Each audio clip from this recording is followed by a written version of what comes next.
कि मैंने डांटा क्यों। इससे पहले आपसे कभी मुलाकात मुझे नहीं हुई थी। आज अगर घर में, मैं आपको बताता हूँ, आज अगर घर में एक छोटा सा बच्चा 5 years old बच्चा को, 5 years old बच्चा भी अगर कुछ बदमाशी करता है तो पेरेंट्स उसका डांटता है, जबकि वो बच्चा नाबोध है। और आप जिस एज में अभी हैं, आप नाबोध नहीं है, जानते हैं। तो इस एज में अगर आप बदमाशी करते हैं तो पेरेंट्स से डांटना हक है। आपको घर में क्या डांटने लगते होगी? तो इसका मतलब है कि आप अगर यहाँ आते हैं, हम डांटते हैं, तो मैंने क्यों डांटा, कभी ये बात सोचा आपने ये नहीं सोचा। पर डांटा ये बात आपने सोचा, लेकिन क्यों डांटा ये बात आपने नहीं सोचा। इसी कारण ये है कि आपको दुख होती है। आपको लगता है मेरा इज्जत चला गया, क्लास में मेरा हमको डांट दिया। इज्जत बनाइएगा तब नहीं चल जाएगा।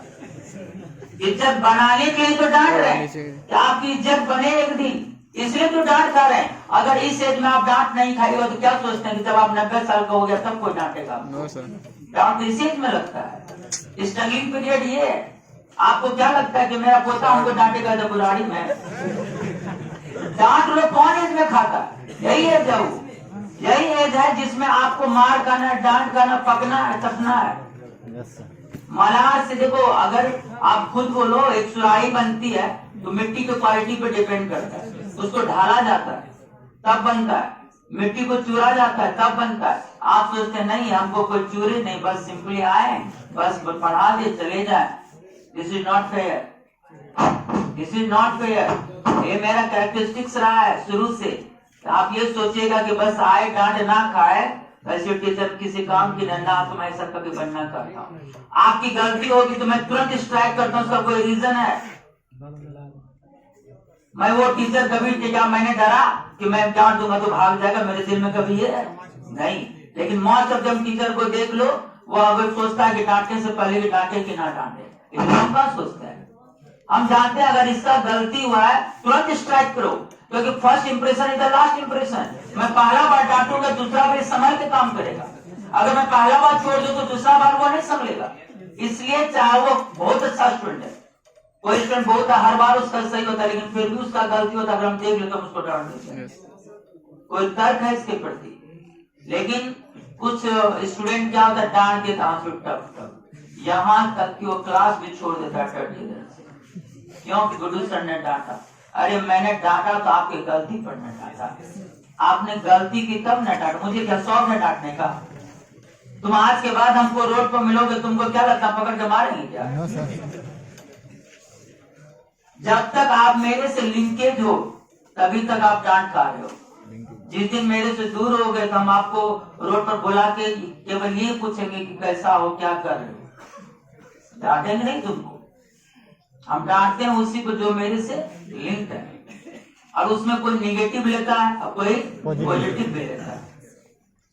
निगेटिव लेने वाला इसका मतलब वो चाहता है कि हम जहां हैं वहीं रहे, उससे आगे ना बढ़े। और सुन लो, गुड्डू सर में ये बात है, हमको कोई ये स्टूडेंट ना बोले कि गुड्डू सर बहुत अच्छे स्वभाव के हैं इसलिए पढ़ने जाते हैं। ये कदापि सुनना मैं पसंद नहीं करता हूँ। मुझे लोग ये बोले कि गुड्डू सर अच्छा पढ़ाते हैं इसलिए वहां पढ़ने जाते हैं, ये मैं सुनना किसी ने तुमसे पूछा कि सुनते हो गुड्डू सर बहुत मारते वहां जाते हो पढ़ने, तो स्टूडेंट को बोलना चाहिए मार खा के भी पढ़ेंगे लेकिन होगा, तो वो अच्छा पढ़ाते स्टूडेंट को जाना पड़ेगा। हमको कोई अगर ये बोल दे पूर्णिया में कि गुड्डू सर का स्वभाव बहुत अच्छा है इसलिए हम पढ़ने जाएंगे, उस दिन से मैं पढ़ाना छोड़ दूंगा। जिस दिन मेरे स्वभाव पर आना स्टूडेंट यहाँ पर स्वभाव के कारण मेरे यहाँ आएगा, मैं उस दिन से पढ़ाना छोड़ दूंगा। स्वभाव है, लेकिन स्वभाव किसके प्रति कब होना चाहिए ये टाइम फैक्टर होता है। किसके प्रति क्या स्वभाव होना चाहिए, कब होना चाहिए, वो टाइम फैक्टर होता है।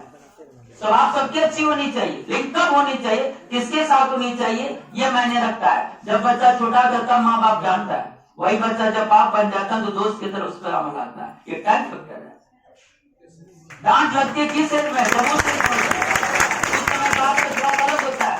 वही बच्चा जब बाप बन जाता है तो उसका बाप का स्वभाव बदल जाता है उसके प्रति। ये टाइम फैक्टर है। कौन कहता है कि स्वभाव अच्छी नहीं होता, हम भी बोलते हैं, लेकिन ये भी तो जानो कि कब स्वभाव किस तरह का होना चाहिए, वो बदलना चाहिए नेचर इंसान। अगर तुम आओ हम कुछ ना डांटे, होमवर्क दें तुम ना करो और हम कुछ ना बोलें, तो तुमको क्या लगता है कि तुम होमवर्क पूरा ईमानदारी से करके आओ? No sir. नहीं आओगे। तो सोचने वालों पर, थिंकिंग पर निर्भर करती है। हमारा काम है सबको समझाना। मेरे दिल में हमेशा से रहा कि जो भी स्टूडेंट आए हम उसको समझा सके, उसके लिए मैं हर बात बाउंड्री बांध के घर से निकलता हूँ। आज मैं कौन सा एग्जाम्पल पेश करूंगा, कैसे बताऊंगा कि वो समझे। समझाने की मुझ में चेष्टा रखती है शुरू से लेकर अंत तक। मैंने कभी स्टूडेंट को भड़काया नहीं। भड़काने वाला मेरे से कोई भी शब्द नहीं निकला होगा। कोई ये नहीं कर सकता कि गुड्डू सर ने ये बोल के स्टूडेंट को रखता है, कभी नहीं। और हम ये चाहते हैं कि मेरे नाम से जाने की गुड्डू सर स्ट्रिक्ट है, ईमानदारी से पढ़ाते हैं। हम इसी से जीना चाहते हैं। मैं अपने स्वार्थ से जीना नहीं चाहता, मैं अपने टैलेंट से जीना चाहता हूँ। टैलेंट इज माई ओरिजिनलिटी, ये मेरा ओरिजिनलिटी है। मैं इसको खुद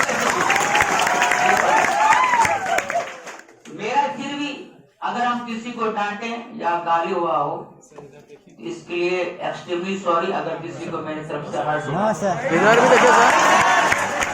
अगर किसी को मेरे वाणी से बुरा लगा हो, तो फिर भी मैं चाहता हूँ कि मैं